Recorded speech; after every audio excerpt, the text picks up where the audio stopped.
Olá, boa noite a todos. Muito obrigado pela sua presença em nosso culto de hoje. Vamos agora ao Betel News. Acompanhe as informações da semana.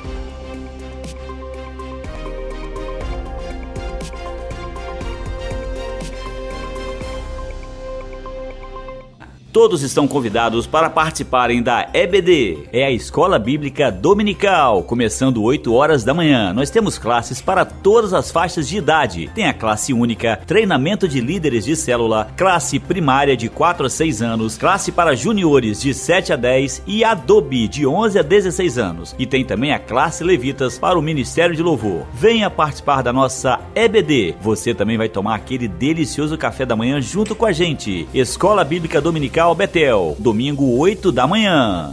Venha usufruir das bênçãos que Deus preparou para a sua vida na próxima quinta-feira, às 19h30. Estamos esperando você e sua família para juntos louvarmos e adorarmos ao nosso Deus. É a nossa quinta profética. Lembrando, começa às 19h30. E não fique de fora, participe de um GPS, Grupos Pequenos de Salvação. Venha aprender e crescer um pouco mais na palavra. Temos células Betel em vários lares, bem pertinho de você. O nosso tema para esta semana do GPS é Quando Deus parece não ouvir. Se você ainda não participa de nenhum GPS, procure a nossa equipe ou a secretaria da nossa igreja. Venha para o GPS da Igreja Betel. E temos também o GPS Aliança, um GPS especial para os casais. Esta semana o tema é Mentiras de Satanás para atacar o seu casamento abençoado por Deus. Você não pode ficar de fora de um GPS da Igreja Betel. Venha com a sua família, com o seu cônjuge e participe. É a força da igreja nos lares.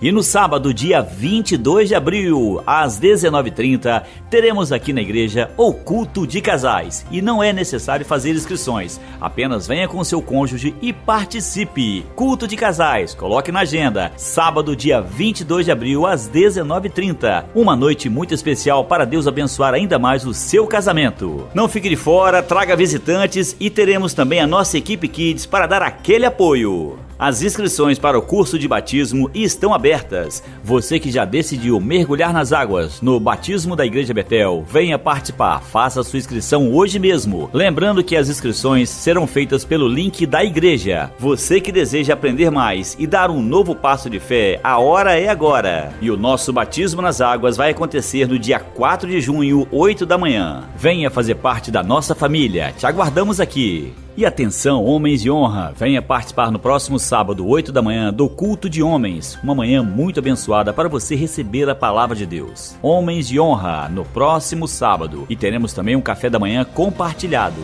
Em julho, nos dias 21, 22 e 23, teremos o Encontro com Deus. Tá na hora de você viver a sua maior experiência com Deus. Aproveite o primeiro lote, inscrições abertas, faça hoje mesmo e já deixe marcado este Encontro com Deus para você viver a maior experiência da sua vida. Em Encontro com Deus, dias 21, 22 e 23 de julho. Para mais informações, entre em contato pelo WhatsApp 999-440088. Encontro com Deus, lugar de transformação.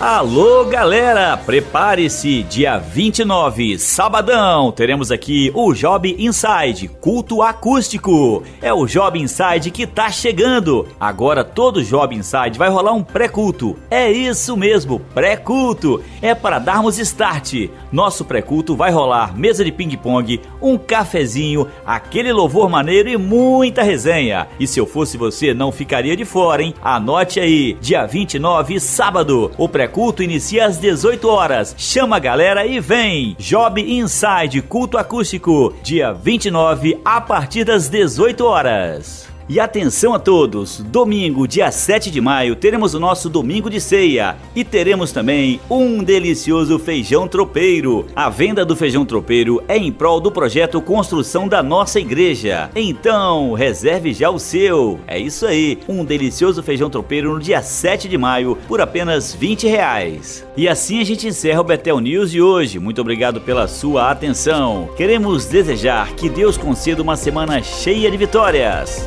Boa noite!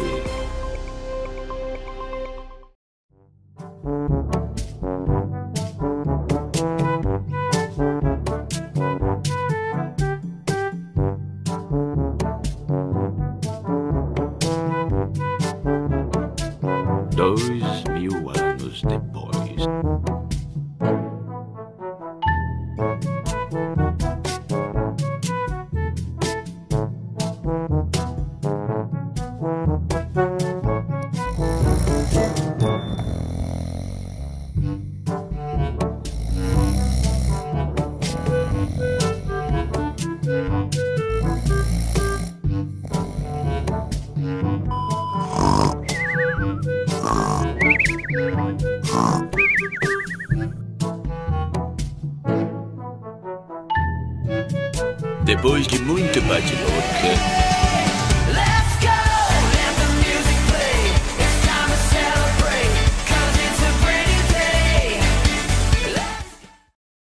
Quero te convidar a tomar o seu assento, por favor, fique à vontade. Eu quero te dizer algo muito importante.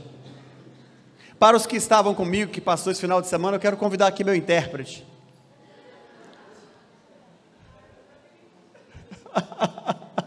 Ele vai passar direto. Falou, pastor, não vou nem parar do seu lado. Ai, Juliano, você é demais. Nós tivemos uma conferência surreal, muito maravilhosa. E todas as vezes que subia um preletor tinha um intérprete. Aí no caminho eles vieram assim, pastor, eu vou ser seu intérprete. Aí outro, eu vou ser intérprete da Tati, eu vou ser intérprete de fulano. Eu falei, pelo que eu estou entendendo, eu acho que eu não estou conseguindo me comunicar bem, que estou precisando até de intérprete para falar a minha própria língua. Já pensou? Brincadeiras à parte, queridos, nós vivemos um final de semana incrível. E eu quero dizer a vocês que eu fico muito feliz em saber que a igreja do Senhor está avançando, alinhada na mesma linguagem. Como foi bom chegarmos em um lugar de visitação de Deus e entendermos que o que Deus está fazendo no mundo é bem parecido com o que Ele está fazendo aqui. Você consegue entender isso? Isso é maturidade, isso é visão, isso é percepção, isso é sensibilidade espiritual. Nós não chegamos em um ambiente onde nós vimos que existe um Deus trabalhando, agindo, fazendo as coisas e nós estamos em uma outra atmosfera, em uma outra página. Não, nós estamos na mesma página do tempo e da dispensação de Deus. O que Deus está fazendo pelo mundo afora, através da sua igreja, da qual nós fazemos parte, está acontecendo aqui também. E isso é maravilhoso. Como é bom podermos ter essa convicção, termos essa clareza. Eu quero externar a minha gratidão a Deus, a você que nos visita, que está aqui de repente, quem sabe pela primeira vez, seja muito bem-vindo ao seu lugar. E nós não estamos falando de uma geografia, estamos falando de uma atmosfera espiritual, nós estamos falando de um lugar no centro da vontade de Deus. Este é o seu lugar, está em Deus, pode ter certeza disso. Você, claro, que é ovelhinha desse rebanho, você sempre traz muita alegria ao meu coração. Eu fico muito feliz em poder chegar aqui e olhar na face de vocês, contemplar essa igreja linda, trabalhando, ativa, os nossos adolescentes ali embaixo, as nossas crianças lá em cima, a nossa atmosfera tomada por voluntários apaixonados por Jesus, pessoas que amam fazer a obra de Deus. Isso é muito gratificante. E eu quero, sem delongas, atrair a sua atenção para cá, pois o Senhor ministrou e gerou muito no meu coração essa palavra durante essa tarde. Para vocês terem uma ideia, eu vim para casa e quando foi de tarde, buscando de Deus uma orientação para compartilhar algo com vocês, o Senhor gerou essa palavra no meu coração. Coração de órfão, mentalidade de filho. Eu tenho percebido, e como foi maravilhoso poder contemplar isso. Eu não sei se você sabe, mas eu tenho 26 anos que eu me converti e foi neste lugar. E desde então, eu tenho passado por um processo de transformação contínua, diária. Desde que eu me converti, se tem uma coisa que nunca parou de acontecer na minha vida, foi transformação. São 26 anos de transformação. O que tem acontecido com essa geração que de repente está se desconectando com as verdades bíblicas? E talvez a igreja está começando a ter um despertar para coisas que são fundamentais e que talvez você nunca tenha parado para pensar nisso. Mas nós estamos vivendo em um tempo em que nós temos que resgatar os valores e trazer a essência da igreja à tona, para que o nosso discurso e o nosso sermão não seja de você precisa ser salvo. Pastor, o senhor está querendo dizer que não tem que pregar sobre salvação? Sim, mas não precisa falar tanto de salvação. As pessoas são salvas e depois elas esquecem, porque só entendemos que somos salvos quando contemplamos o risco iminente, Só podemos dizer que fomos salvos quando nós estamos com os olhos fitados, atentos, em algo que nós estamos vendo que está trazendo risco. Se você não se sente em risco, você precisa ser salvo de quê? Se você não consegue perceber que a sua alma está sendo tragada, se você não consegue perceber que a sua conduta, que a sua postura, que o seu procedimento como um cristão está levando você a perecer, de onde haverá a necessidade de você buscar por salvação? Estamos vivendo uma época em que as igrejas estão repletas de salvos, mas a mentalidade e o coração não estão alinhados com a palavra. Quando nós olhamos para essa verdade que eu quero compartilhar com vocês, sobre o coração do órfão e a mentalidade de filho, eu quero começar lendo um texto escrito pelo apóstolo Paulo, quando ele escreve aos Romanos, no capítulo 8. Em Romanos, no capítulo 8, eu quero ler alguns versículos com vocês, a partir do versículo 14, eu vou ler na versão NVI, nova versão internacional. O texto vai nos dizer assim, nessa carta que o apóstolo Paulo escreve à igreja em Roma, capítulo 8, versículo 14 ao 19, ele vai dizer assim no versículo 14, porque todos os que são guiados pelo Espírito de Deus são filhos de... Porque todos os que são guiados pelo Espírito de Deus são filhos de... Pois vocês não receberam um espírito que os escravize para novamente ter medo, mas receberam o Espírito que os adota como filhos, por meio do qual chamamos Abba, Pai. Meu Deus, nós não recebemos um espírito que vai nos escravizar, muito pelo contrário, nós recebemos um espírito que vai nos adotar.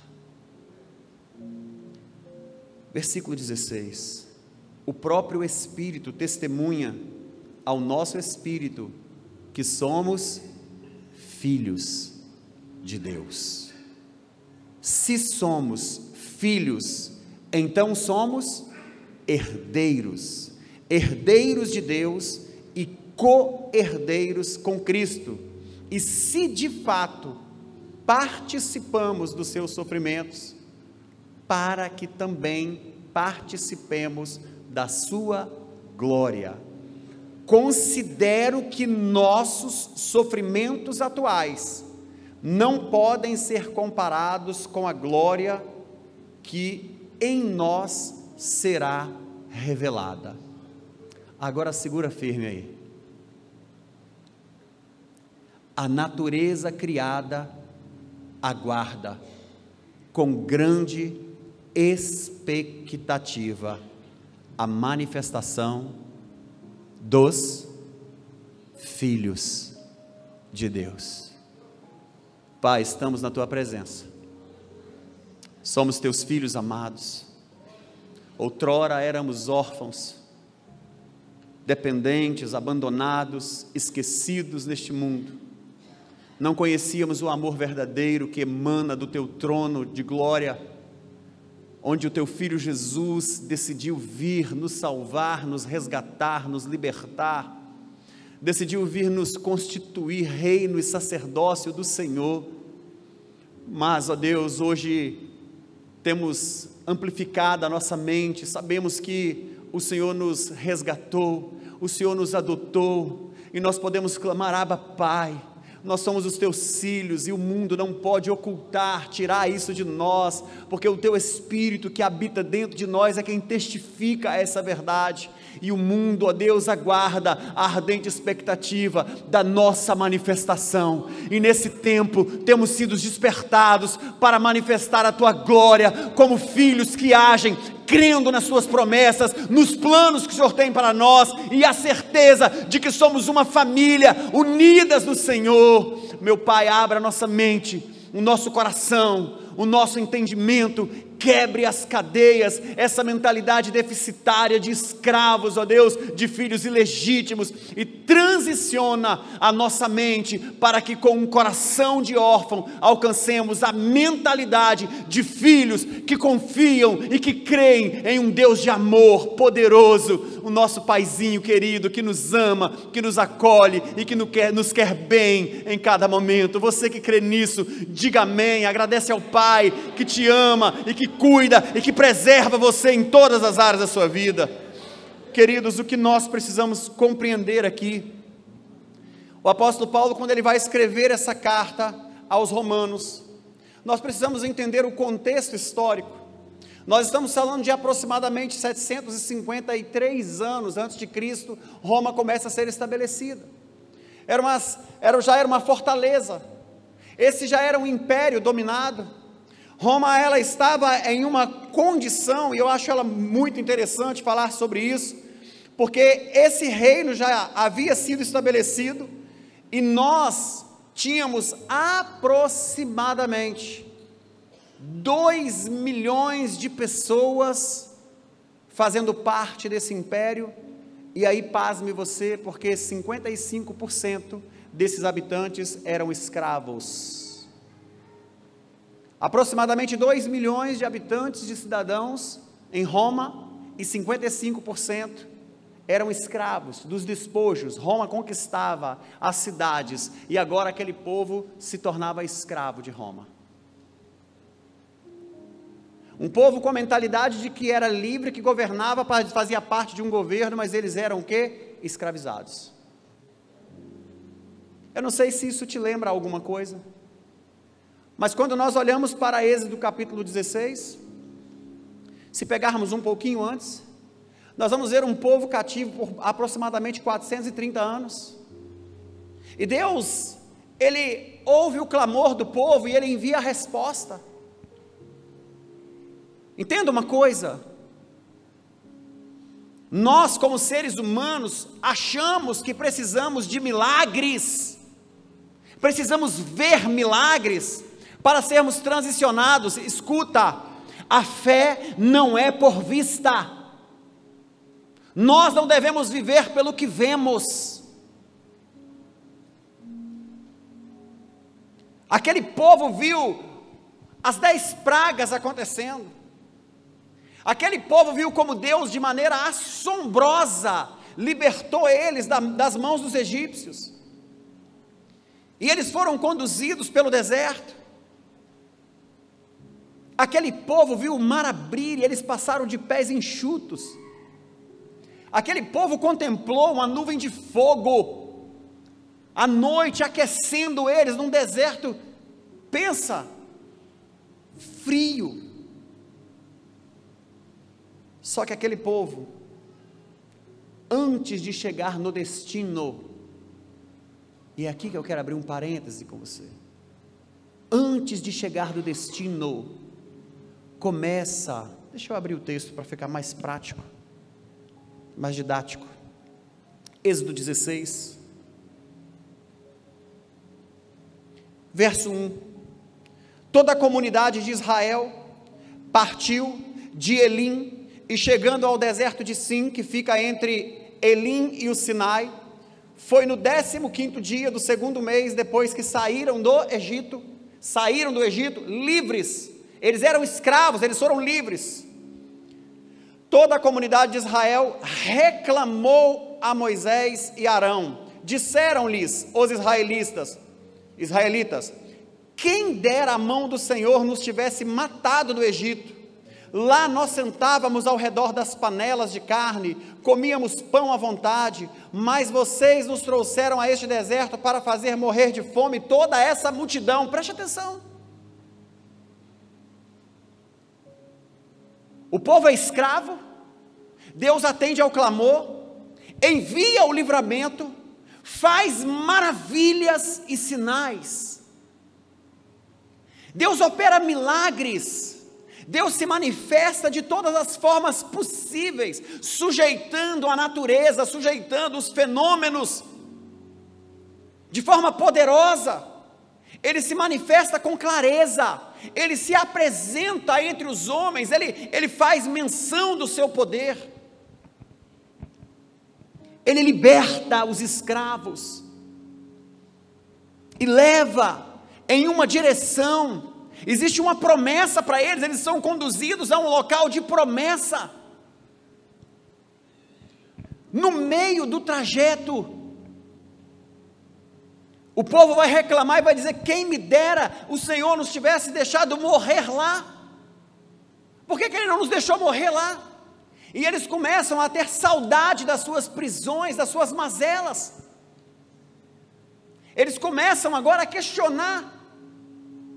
Eles não conseguem esperar o mover de Deus. E entenda uma coisa: tem coisas do processo, antes de você chegar no destino, que Deus vai fazer e vai atuar nas áreas da sua vida, para que você possa chegar no lugar preparado para receber. Só que a sua mentalidade tem que ser transicionada. Aquele povo era livre com mentalidade de escravo. O texto continua dizendo assim, olha: disse porém o Senhor a Moisés: eu lhes farei chover pão do céu, o povo sairá e recolherá diariamente a porção necessária para aquele dia. Com isso, ativaram aqui, aí bagunçou tudo, onde eu estava? Com isso, os porei à prova para ver se seguem ou não as minhas instruções. Vou ler de novo para você entender. Disse porém o Senhor a Moisés: eu lhes farei chover pão do céu. O povo teve fome e começou a murmurar. Deus falou: não tem problema não, eu vou fazer chover pão do céu. O povo vai sair e vai colher diariamente a porção necessária para aquele dia. Com isso eu lhes porei à prova para ver se seguem ou não as minhas instruções. Simples assim. Um povo livre com mentalidade de escravo. Um povo que não conseguia honrar a Deus através da liderança que Deus tinha levantado para estar com eles. Sabe o que tem acontecido nessa geração? Entenda uma coisa. Eu escrevi uma frase aqui que eu acredito que ela é de fato muito pertinente para o que nós vamos falar. Uma igreja com um coração de órfãos, mas sem a mentalidade de filhos, é uma igreja que não tem herança. Não sei se você conseguiu me entender. Se você tem coração de órfão e não tem mentalidade de filho, você não tem herança. Não adianta você dizer: ah, Jesus me salvou, e você é o quê? Sou escravo. Você não tem posse. Satanás está camuflando as verdades bíblicas. Satanás está tentando sucumbir à clareza de que você é muito mais do que um servo que vem na igreja. Não quer dizer que nós não servimos como filhos. Entenda uma coisa e não fique confuso. Mas você não está aqui porque você é um escravo. Você não está aqui porque você é um servo. Você está aqui porque você é um filho que adora o Pai. Você está aqui porque você tem herança, você tem promessa, você tem posse. E você, por ter tudo isso, mesmo tendo tudo isso, você vem para agradecer a Deus. Você não está vindo aqui mendigar nada. Pessoas que têm mentalidade, que têm um coração de órfão e não tem mentalidade de filho, ela vem na igreja todo domingo mendigar alguma coisa. Ela vem na igreja porque ela é dependente, ela é carente. E Satanás está querendo fazer isso. Satanás está querendo deixar você confuso, confusa.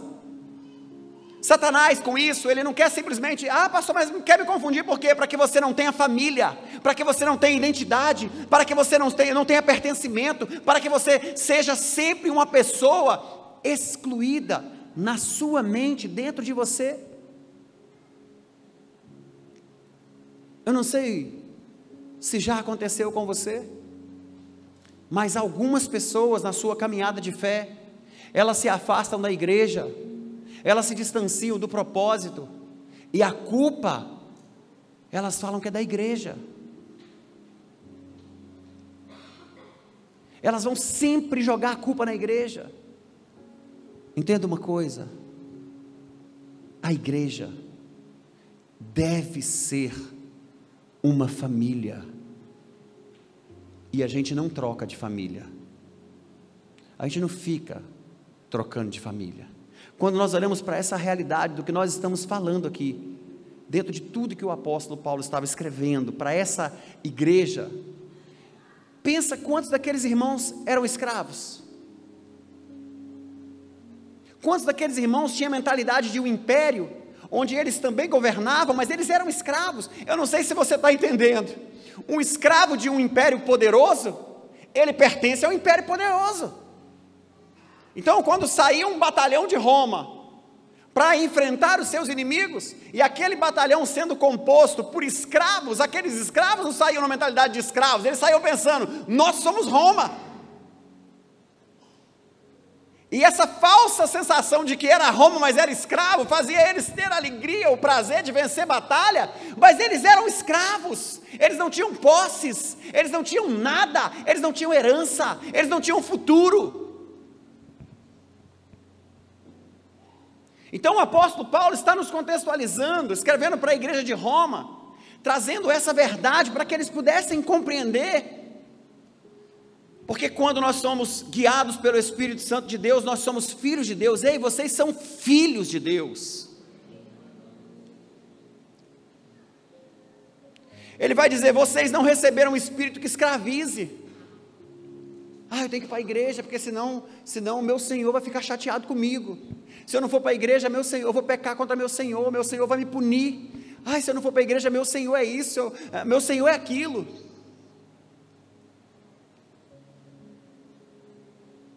Tendo contextualizado isso, o apóstolo Paulo trazendo essas verdades bíblicas para eles, o Império Romano ele já era maior do que Atenas, Alexandria e Antioquia. O exército exercia domínio sobre as suas questões imperiais, políticas, sociais, militares, comerciais, religiosas. O que eu quero te dizer? Você pode estar aqui dentro, pode até estar se sentindo bem, e pensando que está no exército poderoso porque você está, mas você não foi chamado para ser escravo aqui. Eu estou querendo abrir a sua mente para o que a Bíblia diz. Você não é um escravo aqui, você é filho, você é filha. Enquanto você ficar se sentindo um escravo, inconscientemente você vai ficar louco, desejoso, esperando a oportunidade de se libertar. Ou você vai se conformar, se acomodar, se acostumar com essa vidinha mais ou menos que você tem de conforto nesse ambiente e vai achar que isso é saudável. Não, isso não é saudável. Você e eu, nós não somos escravos, nós não estamos aqui seguindo a um Deus cegamente, nós estamos seguindo a um Deus de amor, que nos constituiu filhos, reino e sacerdócio. Nós estamos aqui porque essa batalha é nossa. Nós não estamos aqui para lutar a batalha de outro, nós estamos aqui para lutar a nossa batalha. Esse é o reino que nós pertencemos, nós somos filhos, e o nosso Deus, o nosso Pai, Ele está sobre nós. Então se nós perdemos alguém, nós perdemos a nossa família. Se alguém perece, nós perecemos, porque nós não somos uma milícia de escravos, que luta por uma causa sem valor. Não é isso. Esse era o cenário, onde aquela igreja estava estabelecida. O que nós vamos perceber aqui também, através da força militar, Roma conservava as estradas relativamente livres das ações dos salteadores, por um ponto do primeiro século, ter sido considerado a época da Pax Romana, que lá no latim é paz romana. Eles conseguiram, para que eles não tivessem confusão nos seus domínios, eles facilitavam os acessos aos cultos, eles conseguiram trazer durante um tempo, por meio da religiosidade, uma falsa sensação de que eles estavam de acordo com o reino cristão que começava a ascender, mas eles eram opositores.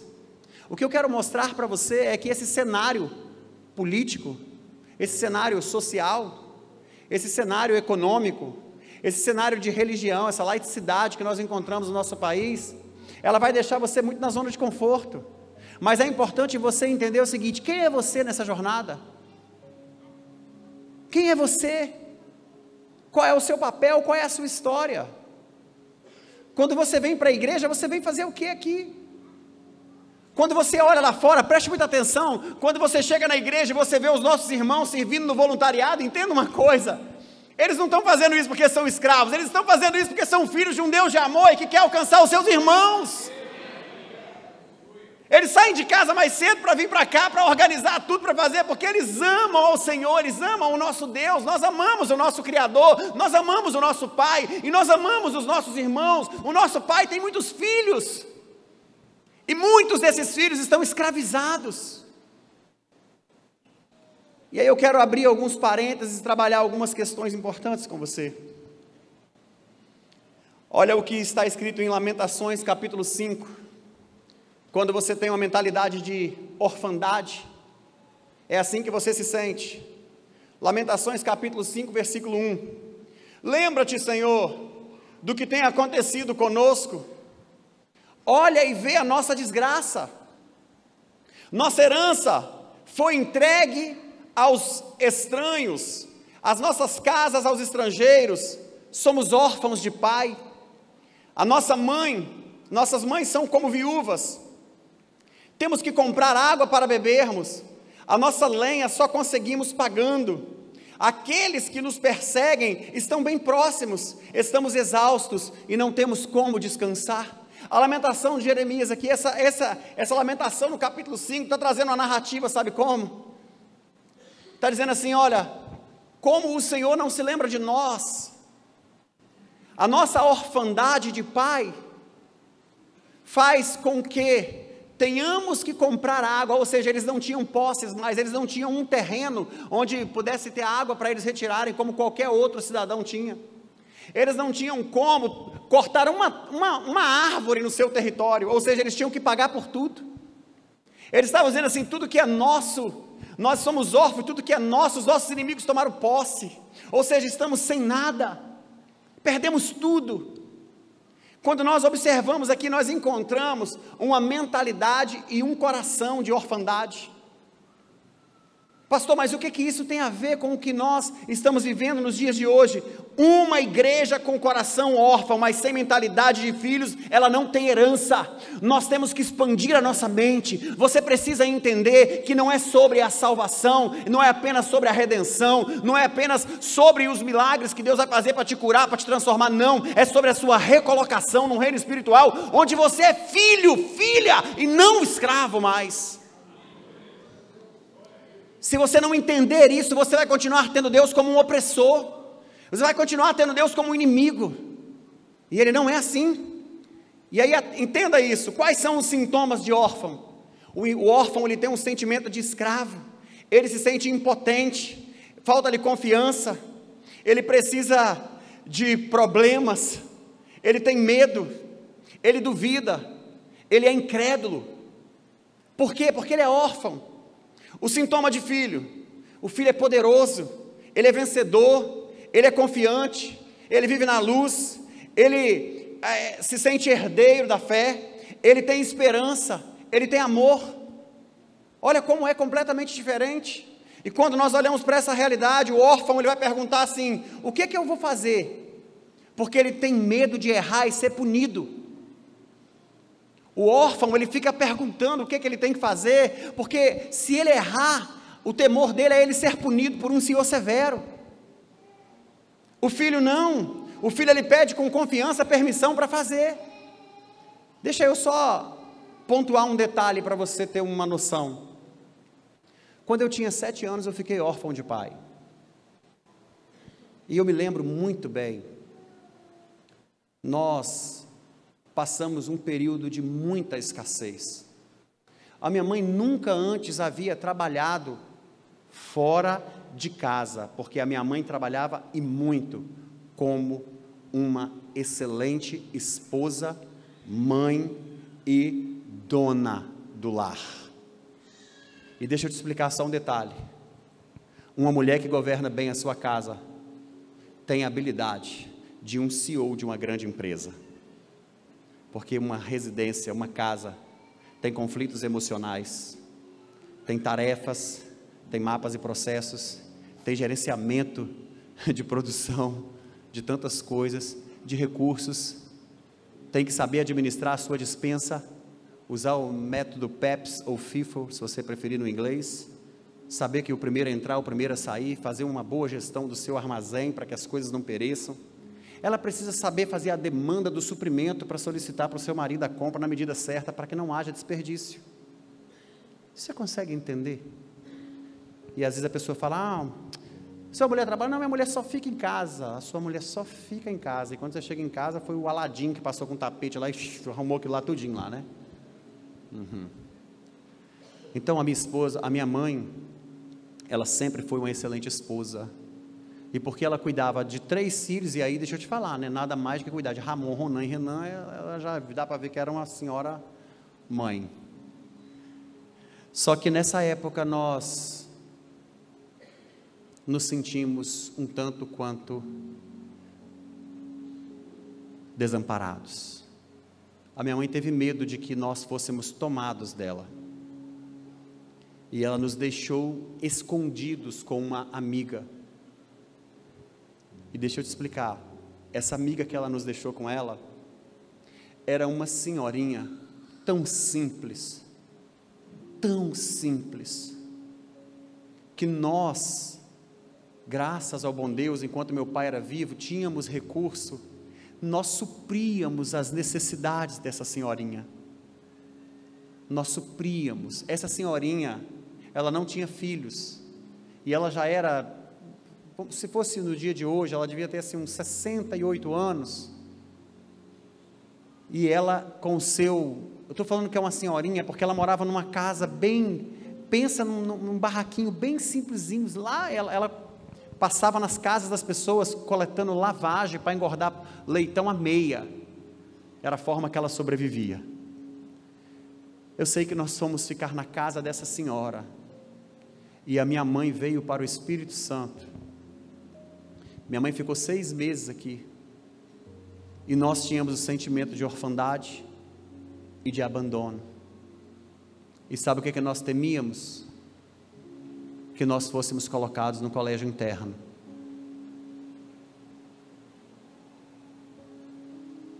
Foi uma fase muito difícil na minha vida. Ser órfão e depender de tudo, e não saber de onde vêm os recursos, é muito difícil. Mas a minha mãe, ela conseguiu voltar para nos resgatar, e nós fomos órfãos sim, mas abandonados, não. Quando minha mãe nos buscou, foi como uma libertação, e nós viemos para cá, para o Espírito Santo, e não foram dias fáceis, até que um dia, eu tive a minha paternidade restaurada, até que um dia o meu libertador me alcançou. O que eu quero te dizer no coração do órfão, é que o órfão, você sabe como é que o órfão cresce? Eu atribuo algumas questões da minha vida ao que aconteceu. O que acontece na sua vida é parte do processo, você precisa entender isso. Você pode não entender o momento, mas se você avançar e não desistir, se você continuar avançando, escuta, Deus está sempre nos preparando para algo ainda maior. Você sabe o que acontece com filhos que têm os pais? Ele sabe que chorar dá certo, porque ele chora, o pai e a mãe respondem. Ele chora, a atenção é atraída. A orfandade faz com que você em um determinado momento descobre que chorar não adianta, porque o seu pai não vai ouvir. Você está me entendendo? Então tem hora que, quando você é órfão, É por isso que você tem que ter um coração de órfão, porque você precisa entender o seguinte: se eu estou sozinho,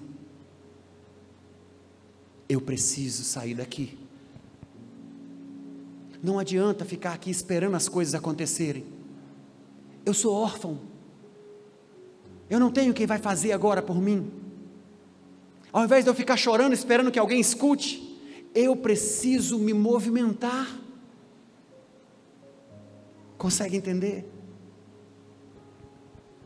Até que um dia eu descobri que eu havia perdido a minha figura paterna nesse mundo, mas eu não era mais órfão, porque eu tenho um pai que olha por mim, cuida de mim, e que sim, ele escuta o meu clamor, ele ouve o meu choro, ele colhe as minhas lágrimas. Durante muito tempo eu não chorava, eu me tornei um homem frio. Quantos de nós somos assim, porque nós não entendemos que temos um pai? Quantos de nós estamos dentro da igreja nos dias de hoje, com uma mentalidade, com essa mentalidade, sabe, tão fria, tão distante, de servo, de escravo, e não de filho? Então, quando nós olhamos para essa verdade do que a palavra está nos propondo, nós precisamos entender qual é o plano de Deus para nós. O órfão trata os outros como se fossem os únicos merecedores de serem capazes. Pessoas que às vezes estão dentro da igreja e acham que não pode fazer nada, porque tem coração de órfão. Aí vê as outras pessoas fazendo, tá vendo? Eu não fui escolhido. Tá vendo? Eu não sou merecedor. Fulano está fazendo porque é inteligente, é mais do que eu, é melhor do que eu. O filho faz como? Os filhos tratam uns aos outros como família. Então, quando ele vê o irmão fazendo, meu irmão. O órfão implora a Deus para mudar a vida que vive. Meu Deus, tem misericórdia, muda essa vida minha. Ausência paterna. O filho pede a Deus que apareça com poder enquanto ele se move na mudança da sua vida. Deus, vem comigo, vamos juntos, vamos fazer esse negócio acontecer. O órfão quer que Deus traga o céu para a terra e o liberte. Ai Deus, traga o céu na terra, nos liberta. Órfão. Meu filho, Senhor, obrigado por me colocar como responsável de estabelecer o teu reino nessa terra. Sou filho do rei todo-poderoso. O órfão, ai Senhor, vem com o teu reino e me liberta, que eu não aguento mais essa vida. O filho, venha o teu reino, seja feita a tua vontade. É o filho. Eu quero que o reino venha. Eu quero trabalhar para que o reino venha. Eu sou filho do rei. Você precisa entender isso. O órfão quer que Deus apareça, porque eles o adoram. O órfão, ai Deus, aparece que nós estamos te adorando. Deus, recebe a nossa adoração, que nós somos órfãos. Um filho sabe que Deus está aparecendo, porque eles estão adorando. É simples. Ai meu Deus, eu sei que o Senhor está aqui, porque nós estamos te adorando, Paizinho. Ai, o Senhor está aqui.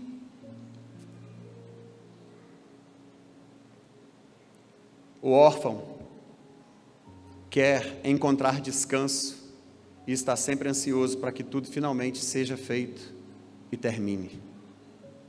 O filho sabe que o descanso é o que vivemos a partir da confiança que temos total no Pai e em Jesus e no seu Espírito Santo, e que ainda tem muita coisa para fazer. Eu ouvi uma frase esse final de semana que impactou muito a minha vida. Essa foi uma das frases que eu ouvi que impactou muito a minha vida. E um homem muito experiente, ele disse bem assim: não, eu não quero que Jesus venha agora, não, eu não quero que Jesus venha agora. Como assim, você está achando que eu estou louco? Não, eu não estou louco, eu não quero que Jesus venha agora. E as pessoas que nós ainda não alcançamos, e as pessoas que ainda precisam de Jesus, esse negócio dele vir é com ele. Eu não quero desejar que ele venha, eu quero desejar que as vidas sejam alcançadas por ele, até que ele venha. Mudar essa mentalidade. Nós já somos filhos, nós não somos escravos, então não temos que desejar um libertador, Ele já nos libertou. Isso muda tudo. Isso muda tudo. Eu não quero que Ele venha para que talvez, quem sabe, você não pereça, que está com mentalidade de escravo, ainda não transicionou a sua mente para filho, continua sendo um religioso, continua seguindo uma cultura, continua ouvindo falar e fazer Jesus, igreja do jeito que é convencional. Não é convencional, entenda, isso não é não se trata de ser ou não ser convencional, se trata de ter um sentimento de adoção. Não quer dizer, tem alguém aqui que quer entregar sua vida para Jesus para não ir para o inferno? Tem alguém que gostaria de ser acolhido pelo Pai? Olha que diferença, olha que diferença. Ei, tem um Pai querendo cuidar de você.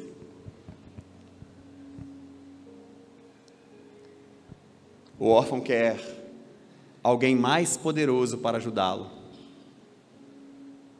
O filho já conhece o Espírito Santo e o poder supremo que habita nele. Olha só, você ficar nessa ideia de, não, eu preciso de algo poderoso de Deus para mudar minha vida, e o filho fala, mas o Espírito já está dentro de mim, isso já é o poder de Deus que transforma. O órfão permite que o medo guie nas suas tomadas de decisões. O filho olha através das lentes do ser filho e do tipo de amor que Deus tem para si e responde a isso com ação de coragem. Meu Deus, os órfãos precisam ganhar o seu caminho para serem aceitos.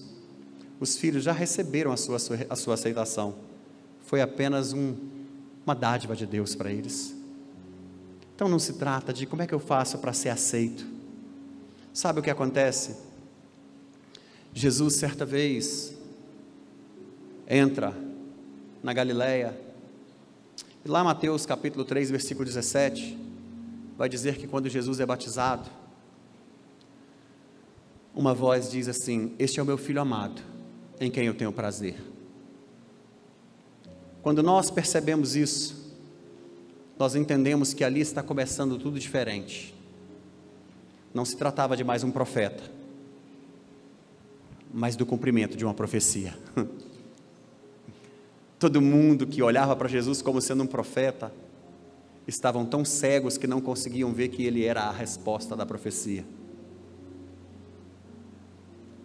Jesus, ele é a resposta para todas as suas dúvidas, seus questionamentos, as suas incertezas, para os seus problemas, para as suas dificuldades. Ele é a resposta de Deus para a humanidade. Jesus é o Filho de Deus. Isso é tão importante,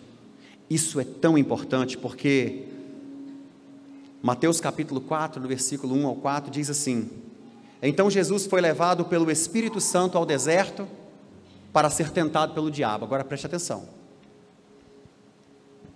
então Jesus foi levado pelo Espírito Santo ao deserto, para ser tentado pelo diabo. Jesus foi sozinho? Ele foi levado por quem? Pelo Espírito Santo. Depois de jejuar 40 dias e 40 noites, Jesus teve o quê? Fome. Fome é uma necessidade básica do ser humano. E quem tem fome, tem fome. Eu sei muito bem o que é isso, tá, gente? O tentador aproximou-se e disse, se você é o Filho de Deus, mande que essas pedras se transformem em pães. Por que ele diz assim, se você é o Messias, se você é o poderoso, se você é quem vai fazer o que vai fazer mesmo, pede essas pedras para transformar em pão, porque o que Satanás queria atingir era a identidade de Jesus. Antes, o que Deus disse? Esse é o meu filho. Filho comum ou filho amado? Onde eu tenho o quê? Prazer. Essa mensagem abalou todo o sistema. Essa mensagem, você não tem noção como que ela foi devastadora no reino espiritual, para as trevas. Então Satanás agora vem tentar tirar esse maior valor, porque se ele tira isso de Cristo, ele tira isso da igreja. Se tu és o Filho de Deus, mande que essas pedras se transformem em pão. Isso aqui foi pessoal, você não está entendendo, essa primeira tentação, ela é pessoal, é Jesus e Satanás. É Satanás falando: Jesus, você é Filho de Deus? Então manda essas pedras transformar em pão. Aí Jesus responde assim, está escrito, nem só de pão viverá o homem, mas de toda palavra que procede da boca de Deus. E a resposta de Jesus é humana. E aí Satanás muda de nível, porque Satanás faz o que aqui? Então o diabo levou a cidade santa, colocou na parte mais alta do templo. Deixa eu voltar um pouquinho aqui. Então Jesus foi levado pelo Espírito Santo ao deserto para ser tentado, versículo 4, beleza, isso mesmo, vou deixar os meninos da mídia doidos. 5 lá, versículo 5.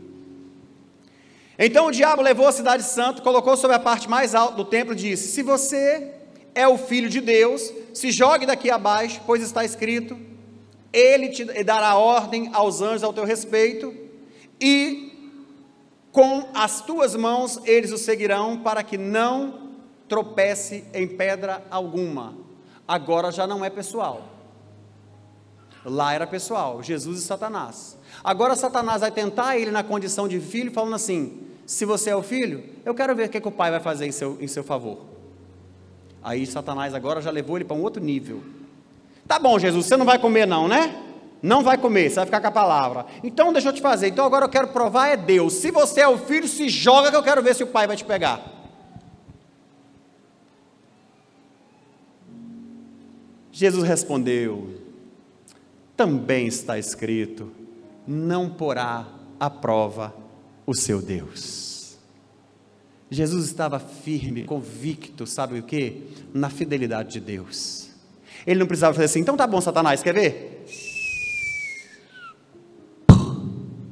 Não, porque ele sabia que Deus era fiel em tudo que prometeu, e que ele não precisava, porque a própria Bíblia já dizia isso ao respeito dele: filho, fica tranquilo, que eu vou dar a ordem aos anjos ao teu respeito, você não vai cair, você não vai tropeçar, fica tranquilo, quando precisar, eu vou estar aí. Mas Satanás leva ele agora para um nível para testar a fidelidade de Deus. Um filho não tem dúvida do poder do pai, um filho não tem dúvida da provisão do pai, o filho não tem incerteza acerca disso. E aí nós vamos para o terceiro e último nível. Então o diabo levou a um monte muito alto, mostrou-lhe todos os reinos do mundo,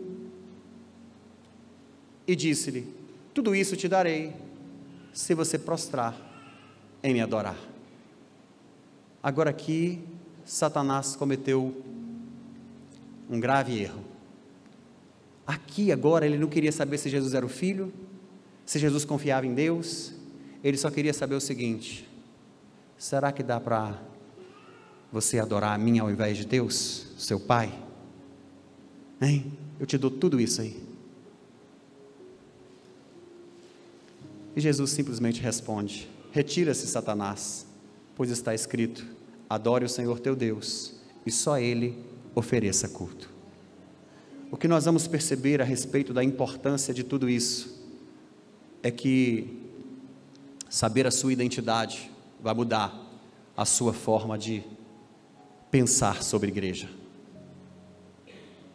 Se você não souber a sua identidade, não souber quem é você em Deus, quem é Deus e o que Ele planejou para você, você vai continuar sendo um servo escravo e nunca um filho. Isso é tão importante porque olhamos em Mateus 16, no versículo 13, quando chega na região de Cesareia e Filipe, Jesus vai questionar os seus discípulos: quem dizem os homens que eu sou? Uns dizem que é João Batista, outros dizem que é Elias. E Jesus queria saber: mas e para vocês, quem eu sou? Aí Pedro: tu és o Cristo, Filho de Deus vivo. Isso é muito forte porque é sobre isso que nós estamos falando nessa noite.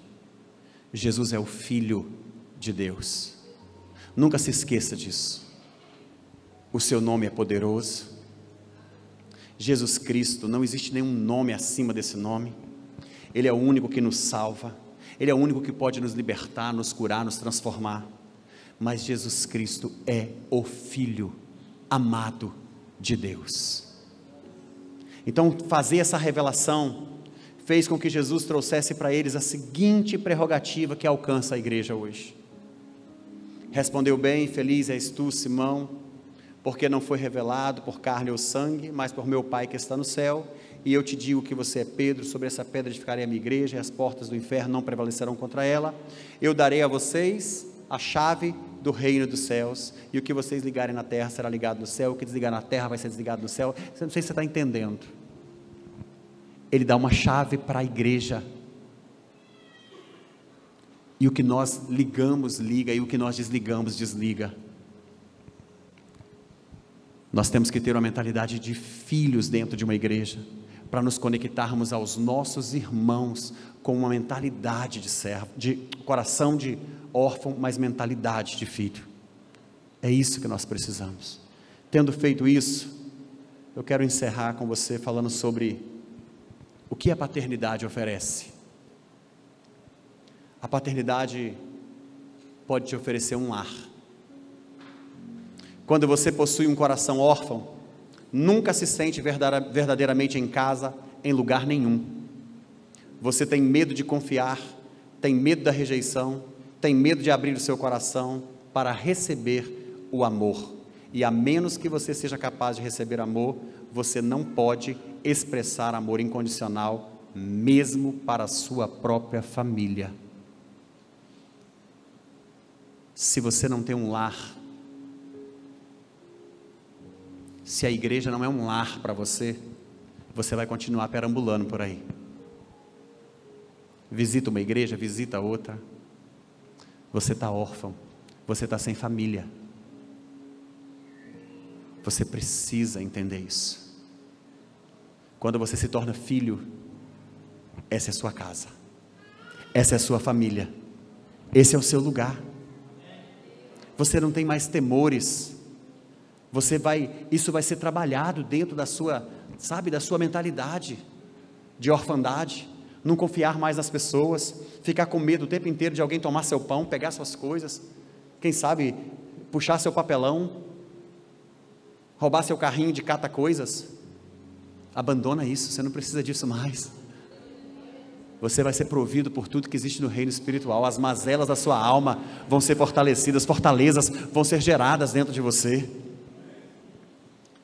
Geralmente a paternidade oferece honra. Nós recebemos o nome do nosso Pai e nós não temos que provar nada de nós mesmos para ninguém. Simplesmente, você é filho de Deus? Sou. É mesmo? Prova. Para quê? Quem é seu pai? Deus. E seus irmãos? Eles. E sua família? Está aí. Consegue entender? Quando nós temos a paternidade, nós passamos a ter esperança, porque o nosso Pai, Ele fornece esperança e com certeza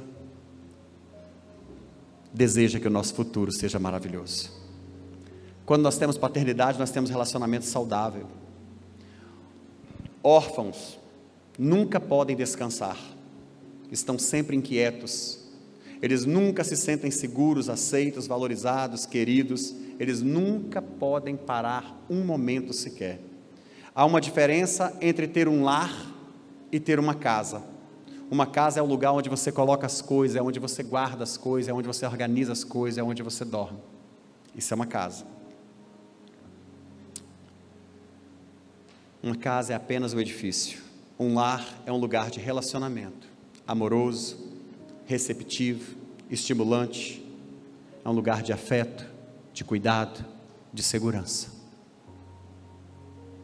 Essa aqui não é a sua casa, mas pode ser o seu lar.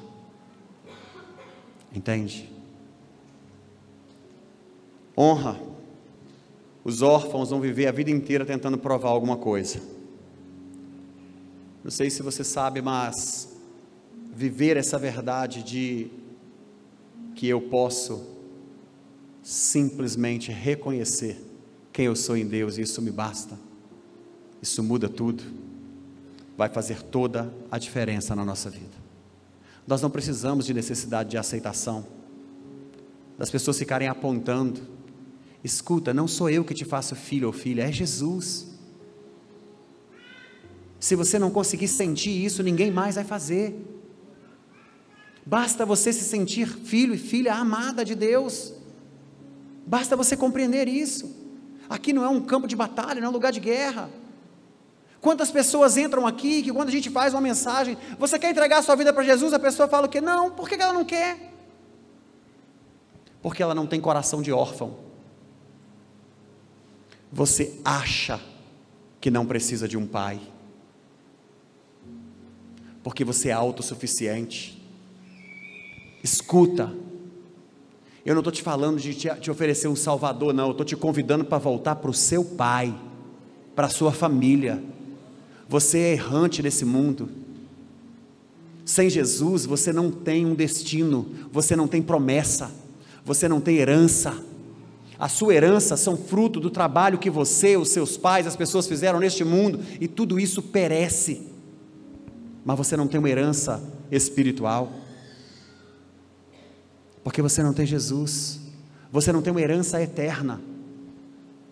Então não basta pensar que é um assunto relacionado à salvação, não, é relacionado a essas mazelas da sua humanidade, é relacionado a essas mazelas, dessa carência, da fragilidade da sua alma. Você precisa se sentir como filho, mas isso só será possível se você for capaz de reconhecer a paternidade. Ele te reconhece como filho no momento em que você o reconhece como pai. Sabe o que acontece com uma menina órfã que mora na rua? Com um rapaz órfão que mora na rua? Eles se apegam um ao outro para fazer tudo que é certo e tudo que é errado, por causa de carência. Se você é uma filha, tem um pai zeloso que cuida de você, e você encontra um órfão abandonado na rua, sem nada, você vai ter amor, compaixão por ele, mas você não tem insanidade para pensar que você vai largar a sua família para morar com aquele na rua, porque isso é insanidade. Mas no reino espiritual nós estamos repletos de cristãos que estão aqui, que entregaram a vida para Jesus, mas que são órfãos, que negociam por causa da carência da sua alma, vive na prática do pecado, vive mentindo, roubando, denegrindo, defraudando o reino espiritual, adulterando, fornicando, prostituindo. Por quê? Desculpa, porque você não tem um pai. E aí você se esconde, vive do pecado, das migalhas que Satanás te oferece. Você pode até ter uma vida boa, mas a sua alma, ela está perecendo, porque você ainda não reconheceu a paternidade de Deus. E é sobre isso que eu queria falar com você nessa noite. Tenha um coração de órfão, seja capaz de reconhecer que você precisa de um pai, porque somente assim você vai entregar a sua vida para Ele, para viver, depender e receber tudo o que Ele tem para a sua vida. E tendo feito isso, não viva como um servo nesse ambiente, porque você não é escravo, você é filho, e o filho toma posse das promessas, o filho vive tudo o que Deus tem para ele, nesse tempo presente na eternidade. Quero convidar você a se colocar de pé, vamos adorar o Senhor com essa canção.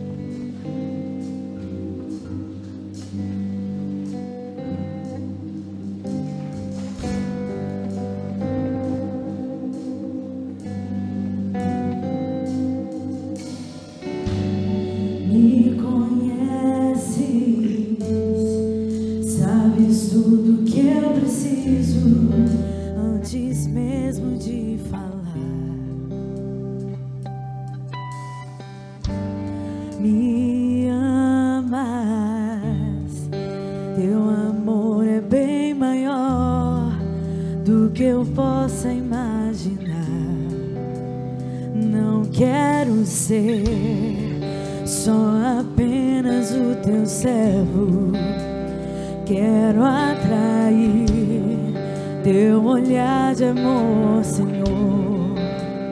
Eu venho a ti como um filho que te ama. Tudo que eu quero é estar perto de ti. Nos teus braços eu quero descansar. Correndo irei pra te abraçar, meu Pai. Tu és a minha herança, meu Pai. Som da minha vida, meu Pai. Tudo que eu preciso está em Faça ti. dessa canção a sua adoração, a sua oração a Ele. Eu quero estar na casa do Pai, comer em tua mesa, meu Pai. Tudo que eu sou é para ti, vivo só pra ti. Aleluia! Somos teus filhos amados, amém! Me conheces, sabes tudo que eu preciso antes mesmo de falar. Me amas, teu amor é bem maior do que eu possa imaginar. Não quero ser só apenas o teu servo, quero atrair teu olhar de amor, Senhor. Eu venho a ti como um filho que te ama. Tudo que eu quero é estar perto de ti. Nos teus braços eu quero descansar. Correndo irei pra te abraçar, meu Pai. Tu és a minha herança, meu Pai. Razão da minha vida, meu Pai. Tudo que eu preciso está em ti. Eu quero estar na casa do Pai, comer em tua mesa, meu Pai. Para ti, vivo só pra ti. Eu não sei se você consegue entender o que está acontecendo aqui. Eu não sei se você consegue entender a atmosfera, o que está sendo transicionado dentro de você, uma chave que está sendo virada. Preste muita atenção. Você está saindo daqui com a oportunidade de virar essa chave. Você não é um escravo, você não é um servo, você é um filho, uma filha amada. Ele tem planos, promessas, tudo perfeito para você.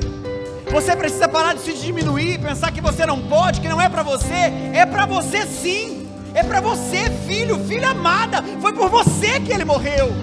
Nós somos uma família, nós somos uma igreja, nós pertencemos ao nosso paizinho. Nós vamos cuidar um do outro, nós precisamos cuidar um do outro. E de repente você entrou aqui esperando que eu fizesse um apelo. Ei, Jesus quer te salvar. Não, filho, filha, Ele quer te acolher. O Pai quer te acolher. E de repente você está aqui, e isso tudo fez sentido para você. Eu quero simplesmente te dizer, meu irmão, seja bem-vindo à sua família. Onde é que está aquela pessoa que, pastor, eu estou aqui e eu quero ser acolhido pelo meu Pai.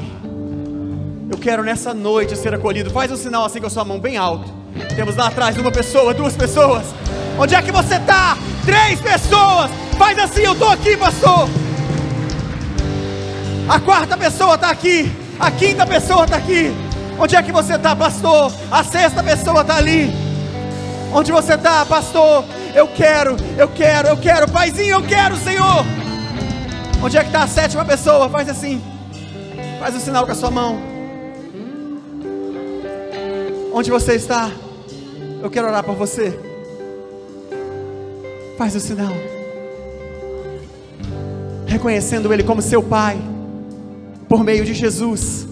É por meio de Jesus. Onde você está? Temos mais uma pessoa, a 7ª.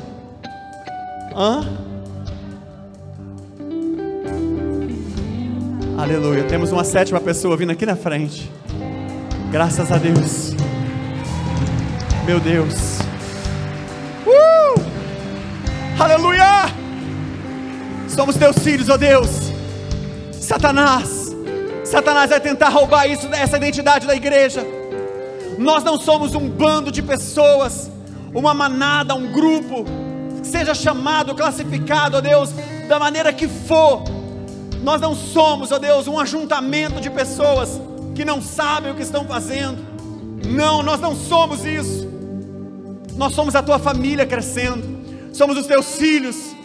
Somos os teus filhos, as tuas filhas. E o teu amor nos alcançou. A tua graça nos resgatou, nos transformou. E o nosso coração se alegra, porque somos filhos amados. Eu quero orar por essas pessoas aqui na frente. Se você quiser, ainda dá tempo, vem aqui. Pastor, eu quero me reconciliar com meu pai. Eu quero me reconciliar com Deus. Eu quero entregar a minha vida para Ele. Eu quero confessar Ele como meu Senhor. Isso, sai do seu lugar, vem aqui na frente. Eu quero orar por você. Aleluia. Louvado seja Deus.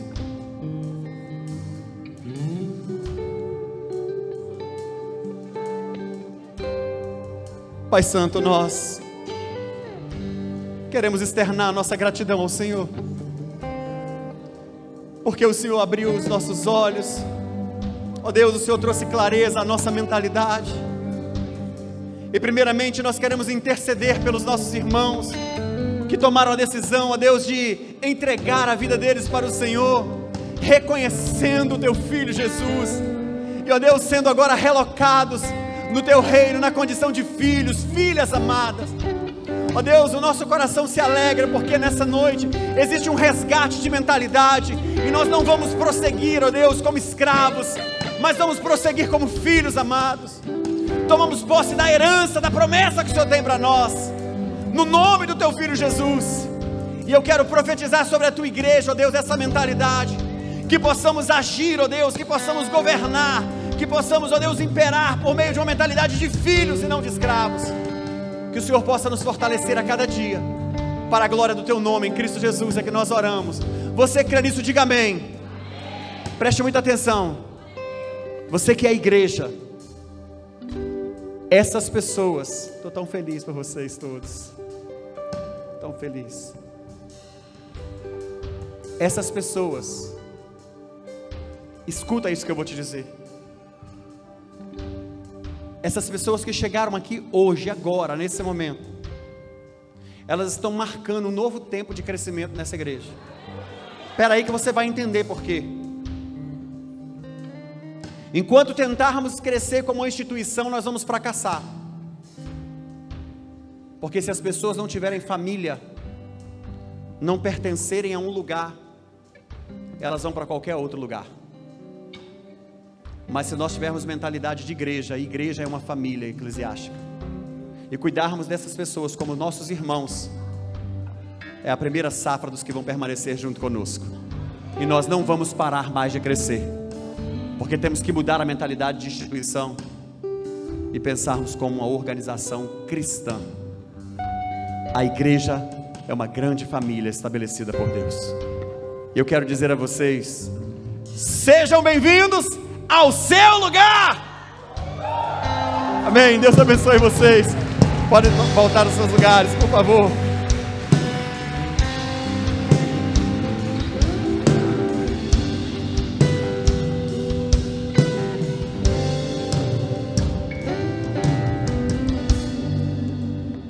Aleluia. Quero agradecer a Deus pela vida de vocês. Já vamos nos despedir.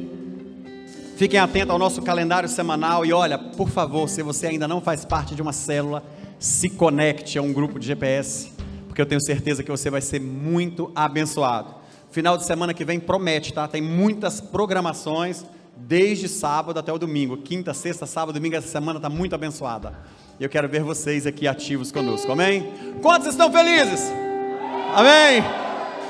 E, olha, eu gosto mais assim. Ó, Evinha, você, né? Viu, irmã Evinha, como é que faz? Vou fazer, olha só. Quantos estão felizes? Aí ela... Amém, glória a Deus. Aleluia. Erga suas mãos aos céus. Sempre disse que vocês eram lindos e abençoados, e hoje eu tive ainda mais certeza disso.